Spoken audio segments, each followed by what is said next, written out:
할렐루야! 오늘도 함께 예배하시는 여러분들을 환영하고 축복합니다. 우리가 살고 있는 이 매일매일이 하나님 앞에 예배가 되고 하나님의 나라가 이루어지는 하루하루가 되시길 바랍니다.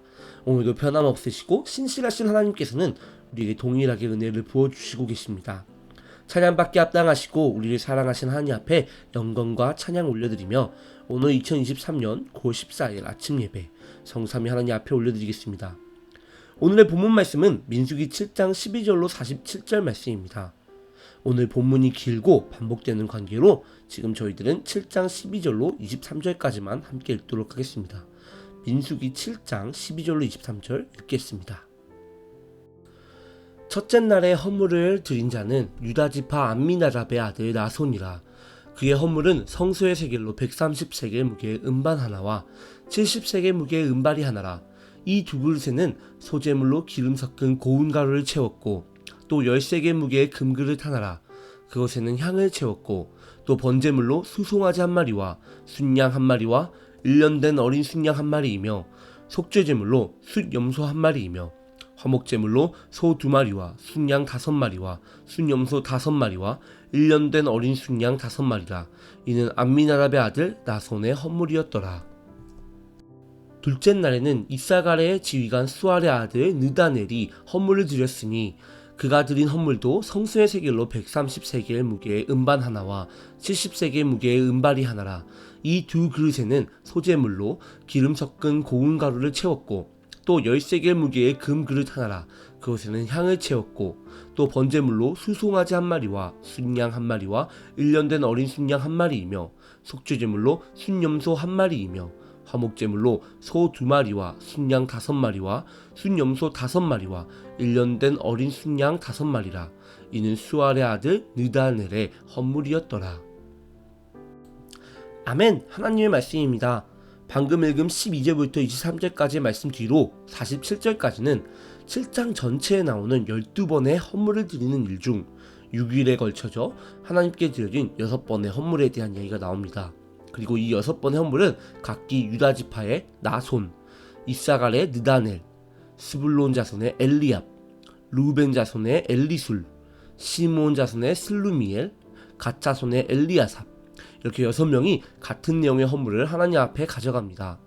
이들이 드렸던 헌물은 소재물들로 채워진 은방과 은발이 하나씩, 향을 채운 금그릇 하나, 그리고 수송아지 한 마리, 수양 한 마리, 1년 된 어린 순양 한 마리를 번제물로써 드렸고 속죄물로 숫염소를 드렸으며 소 2마리, 순양 5마리, 숫염소 5마리, 1년 된 어린 순양 5마리를 화목제물로 드렸습니다. 오늘의 말씀은 어제 이수영 목사님께서 말하신 대로 성막 낙성식 후 일어난 일에 관한 내용입니다. 즉 성막을 완성한 바로 다음에 일어난 일이라는 것입니다. 성막이 세워진 뒤 그 성막의 기물들과 모든 것들을 거룩하게 구별한 다음 이스라엘의 지휘관들이 먼저 덮개가 있는 수레와 솔 헌물하고 나서 오늘의 내용이 나옵니다. 오늘의 내용은 민수기 7장 89절까지 이어지는 내용으로 각 12지파가 하나님께서 민수기 2장에 말씀하시는 지파별로 이동할 때에 정해진 순서대로 하나님께서 하나님 앞에 헌물을 드리고 있습니다. 오늘의 말씀에서 어떤 상황에서 어떤 헌물이 드려졌는지를 우리가 잘 살펴보기 원합니다. 하나님께서는 그의 백성으로 선택하신 이스라엘 백성을 이집트, 애굽 땅에서 건져내시사 그들을 하나님께서 약속하신 땅으로 인도하고 계십니다. 그러던 중 시내산에서 이스라엘 백성에게 십계명과 여러 가지 법을 주십니다. 그리고 그 법과 하나님의 말씀을 모세가 이스라엘 백성에게 전한 뒤 하나님과 이스라엘은 언약을 맺고 그러고 나서 하나님께서는 성막을 짓는 방법을 알려주십니다. 이스라엘 백성은 그것에 순종하여 성막을 완성하게 되고 성막을 완성하고 나자 하나님의 영광이 성막에 충만하게 임하는 일이 일어납니다. 지금 어떤 일이 일어나고 있는 건가요? 바로 하나님의 나라가 완성되어져 가는 과정을 보여주고 있습니다. 나라가 성립되려면 필요한 것들이 있습니다. 바로 국민, 영토, 주권입니다. 하나님께서는 이스라엘 민족을 선택하여 하나님의 백성으로 삼으셨습니다. 그들이 억압받고 있던 애굽 땅에서 건져내시고 홍해를 건너는 전적으로 부어지는 은혜로서 그들을 택하셨습니다. 바로 국민의 성립입니다. 그리고 아브라함 때부터 약속하셨던 약속의 땅으로 이스라엘 백성을 이끌어 가시는 중에 시내산에서 이스라엘 백성에게 법과 규례와 절기들을 주시고 하나님이 거하실 성막을 만드십니다. 바로 주권의 성립입니다. 이렇게 사람이 통치하는 것이 아니라 하나님께서 통치하는 나라를 만드는 일이 일어나는 가운데에 하나님께서 거할 성막이 완성된 뒤 하나님 앞에 헌물을 드리고 예배를 드리는 모습이 오늘 읽은 본문의 모습입니다. 이스라엘 각 지파가 드린 헌물이 어떤 것이었는지 잘 살펴보기 원합니다. 크게 두 가지 종류로 나뉠 수 있습니다. 첫 번째는 은반, 은바리, 금그릇, 향, 이렇게 하나님의 장막을 위해 필요한 물건들이었습니다. 그리고 두 번째로는 기름 섞은 고운 가루와 수송아지 1마리와 소 2마리, 순양 6마리, 1년 된 순양 6마리, 숫 염소 6마리는 각기 제사를 위한 헌물들이었습니다. 먼저 하나님의 성수에 필요한 물건들을 드림과 함께 하나님의 은혜에 감사해 자발적으로 드리는 소제제사, 희생제물을 불에 태워 그 냄새를 하나님께 피워 올리는 온전히 헌신한다는 의미가 있는 번제제사, 지은 죄를 해결하기 위해 드리는 속죄제사, 하나님께 향기로운 냄새를 드림으로써 하나님과의 평화의 관계가 이루어졌음에 감사하는 화목제사를 위한 헌물을 드림으로써 이 네 가지의 제사를 하나님 앞에 드린 것입니다. 오늘 본문 말씀인 7장을 쭉 읽어보고 나서 처음에 저는 이런 생각이 들었습니다. 왜 굳이 같은 내용을 12번이나 반복해서 적어놨을까? 그냥 제일 첫 번째 헌물을 적어두고 그 뒤에 헌물에서는 누구누구도 같은 헌물을 드렸더라 라고 적어놨으면 되지 않았을까? 라는 생각을 했었습니다. 하지만 하나님이 모세를 통하여 이렇게 같은 말씀을 여러 번 적어둔 이유가 있었습니다. 같은 헌물을 하루 이틀에 걸쳐 12일을 드립니다. 그리고 매일매일 똑같이 소제를, 번제를, 속죄제를, 화목제를 드립니다. 사람의 기준으로는 어쩌면 지루할 수 있는 일입니다. 하지만 하나님께서는 이렇게 같은 내용을 여러 번 적음으로써 계속 반복되어지는 이 모든 예배가 그 섬김이 의미가 있다고 말하고 계십니다. 이것은 마치 다윗이 하나님의 언약궤를 되찾아올 때 6걸음마다 한 번씩 제사를 드렸던 모습이 생각나게 됩니다. 하나님의 주권이 회복되는, 언약이 다시 회복되는 것에 대한 기쁨의 제사를 드리고 계속 반복적으로 드려지는 예배를 하나님이 기뻐 받으십니다. 그리고 매 6번마다 조금씩 하나님과 더 가까워지는, 조금씩 하나님의 전에 더 가까워지는 그 일을 경험할 수 있게 되는 것입니다. 오늘날 교회에 참 많은 예배들이 있습니다. 특히 저희 할렐루야 교회는 주일 예배와 금요일 인카운터 예배, 아침 예배, 그리고 많은 물술 예배까지 매일 하나님 앞에 예배를 드리고 있습니다. 어떤 사람들은 이렇게 말할 수도 있습니다.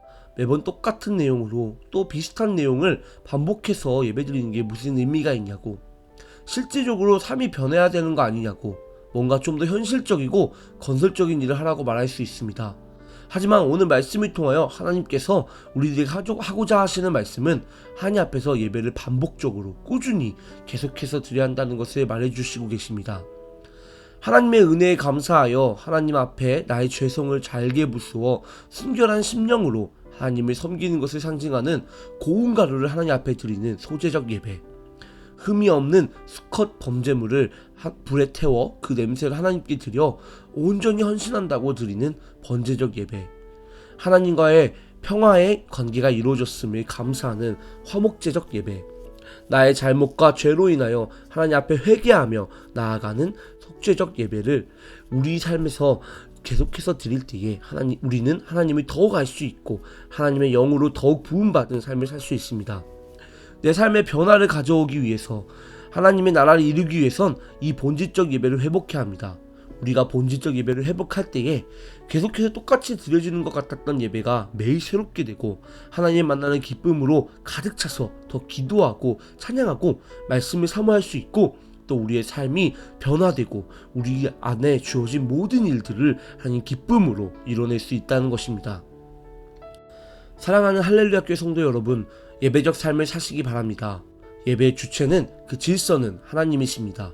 그리고 하나님께서는 우리의 삶을 예배로 드리라고 말하고 계십니다. 그렇다면 우리의 삶의 주체가, 그 질서가 하나님이 되셔야 하는 것입니다. 하나님이 말씀하신 말씀대로 살고 하나님의 나라를 이 땅 가운데 이루는 여러분 되시길 바랍니다. 그러기 위하여 계속해서 예배를 드릴 때에, 그리고 본질적 예배를 회복할 때에 하나님께서 성령을 넘치게 부어주시사 하나님의 나라를 이 땅 가운데에 이루는 놀라운 역사를 우리 눈으로 볼 수 있게 해주십니다. 우리의 뿌리가 하나님 안에서 더욱 깊숙이 박혀 흔들리지 않게 되는 것입니다. 오늘 하루도 여러분의 삶이 하나님의 예배적 삶이 되시길 바랍니다. 계속 반복되어지는 하루하루 같을지라도 그 삶을 하나님께 드릴 때에 하나님께서 역사하십니다. 그 은혜를 충만히 누리시는 우리 할렐루야 교회 성도 여러분 되시길 바라며 오늘도 우리와 함께 하시는 하나님 앞에 감사와 찬양 올려드립니다. 기도하겠습니다. 하나님 아버지 감사합니다. 오늘도 저희들이 예배를 드릴 수 있게 해주셔서 감사합니다. 하나님을 예배하는 것이 하나님과 함께하는 시간을 보내는 것이 저의 가장 큰 기쁨이요 유익입니다. 오늘도 이 예배를 놓치지 않고 예배적 삶을 살 수 있는 저희가 될 수 있도록 저희를 지켜주시고 보호하여 주시옵소서. 주의 영을 부으사 저희를 변화시키시고 이 땅을 변화시켜 주시옵소서. 주님의 나라가 이 땅 가운데 이루어지는 것을 보기 원합니다. 그렇게 하실 줄 믿사오며 나사렛 예수 그리스도 이름으로 기도드립니다. 아멘. 하늘에 계신 우리 아버지여, 이름이 거룩히 여김을 받으시오며 나라가 임하시오며 뜻이 하늘에서 이루어진 것 같이 땅에서도 이루어지리이다. 오늘날 우리에게 일용할 양식을 주시옵고 우리가 우리에게 죄 지은 자를 사하여 준 것 같이 우리 죄를 사하여 주시옵고 우리를 시험에 들게 하지 마시옵고 다만 악에서 구하시옵소서. 나라와 권세와 영광이 아버지께 영원히 있사옵나이다. 아멘.